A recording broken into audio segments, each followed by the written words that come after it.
Hello and welcome to my channel. Today I'm going to discuss what I've learned about the Technics A800.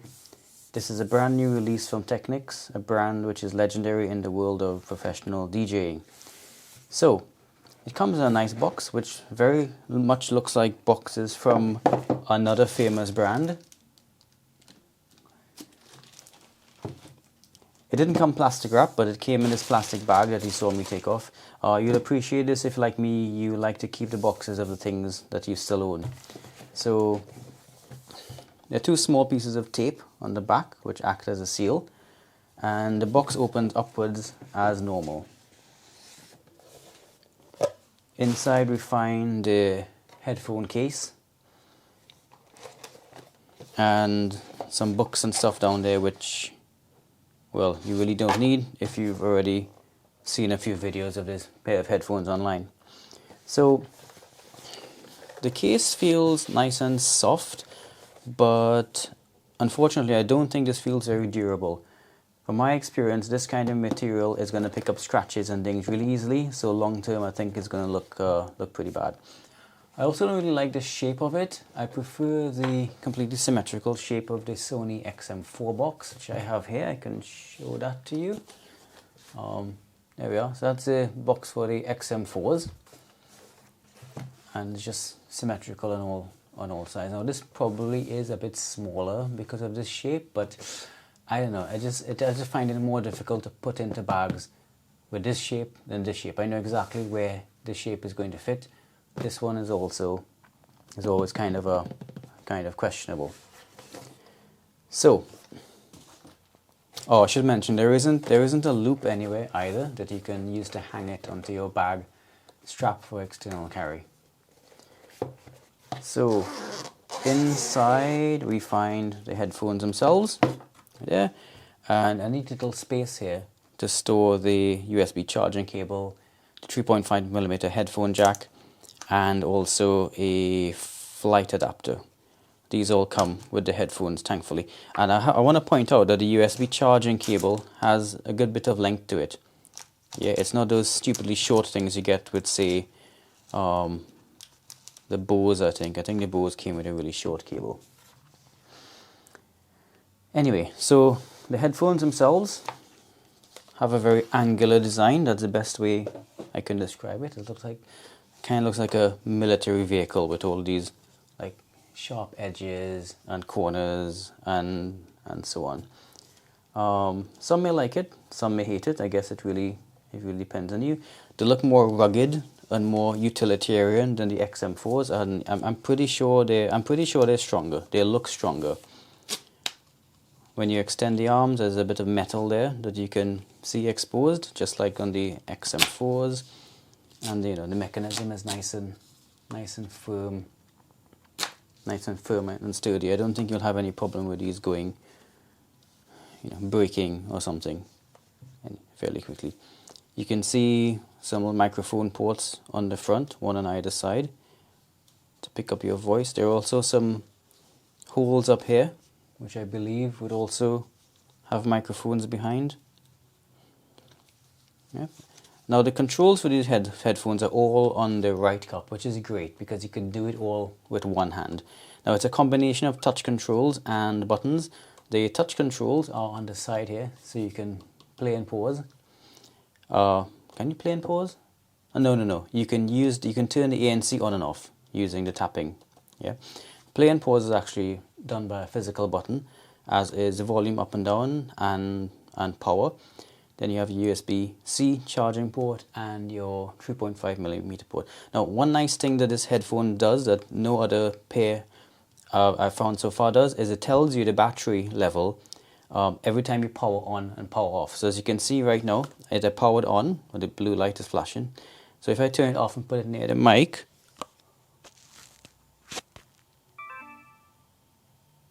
battery low.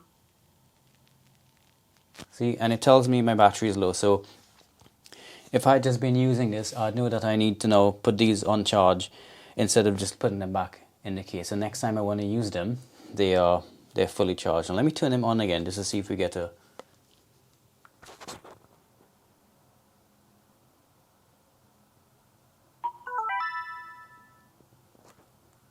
Bluetooth connected. Okay, so it doesn't say the battery level when it's turned on, but I think it's more important to know the battery level when you turn them off anyway. So the Technics have quite a high clamping force, but the AirPads are one of the nicest out there. So they feel really nice. I'm not sure if they're real leather or not, but they definitely contain memory foam.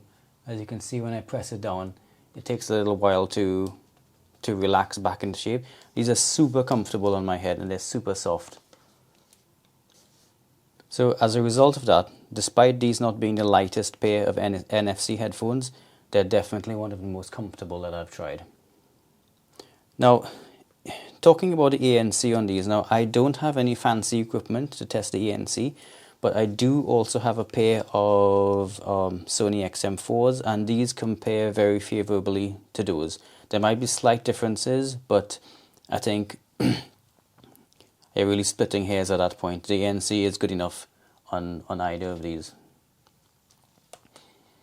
Now, I could probably take the opportunity to talk a little bit about ANC and sound quality on these portable headphones. Now, these things are obviously designed to be portable primarily, right? You pack them up and you take them with you, and there's always going to be a compromise between the level of ANC and the sound quality that you can get out of these things. So no ANC, no matter how good, is ever going to remove all of the ambient noise, right? And whatever is left is generally enough to turn a really good pair of headphones, a really good sounding pair of headphones, into a mediocre sounding pair of headphones. So my advice to you is, if you're buying a pair of headphones to take around, look for good ANC. Don't look for fantastic sound quality, because as soon as you go out in an environment where you need ANC, the sound quality isn't going to matter anyway.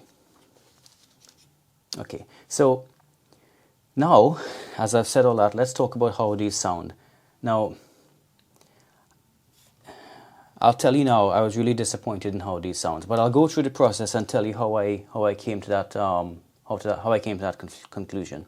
So, first of all, the EQ. Most pairs of headphones come out of box with a fairly trash sounding EQ. Now, I don't know why manufacturers do that, but I think most reviewers would just go with the default EQ and test the headphones, and if they sound bad, well, you know, it's the manufacturer's fault. They should have shipped it with a better sounding EQ, right? So I played around with EQ a bit, and to be honest, the EQ doesn't do much, but I was able to get it to sound a little bit better, at least to my ears. Now remember also, how headphones sound is very subjective. So what might sound good to me might not sound good to you. Okay, but during testing these on Bluetooth, I found so the soundstage was acceptable with decent separation, but not what I would call good. The bass is a good level, but to me the bass isn't thumping enough. Okay. I found the instruments in tracks were kind of indistinct and sort of mixed, and generally bass is quite underemphasized. So to find out why this was so, I actually did a wired test.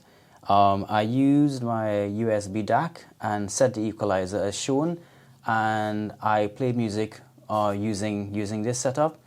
And the music sounded astonishingly good. It is so good. Like, I think there's something up with the signal processing that goes on in these headphones when you're using a wireless Bluetooth connection. Now, also, I think Technics played it safe with the A800 and restricted the tunability so as to prevent total crap coming out of them. This is unfortunate, because when using an external amp, it's clear the drivers are very good quality. But since these are primarily for portable wireless listening, I just have to take them as they are. But the one thing that just killed the 800 for me was the artificial reverb, which you can't turn off. And the more I listened, the more convinced I was that something was off. But I wasn't sure until I watched a video by TotallydubbedHD, and his video is linked below, where he described the reverb. And it was then that I realized that this is what was causing everything to sound a lot worse than it should. And there's nothing you can do about that, unfortunately, unless Technics sends a firmware update. I don't know why they've shipped a pair of headphones with this reverb that you can't change, but I think it can be fixed with firmware. But until that happens, I simply can't recommend these at all. They sound really bad. So I would recommend something else, to be honest. Have a look at the Sony XM4s or the Bose QC45s if you want a folding pair of headphones to commute with or travel with, and you want some decent sound. Thank you for watching.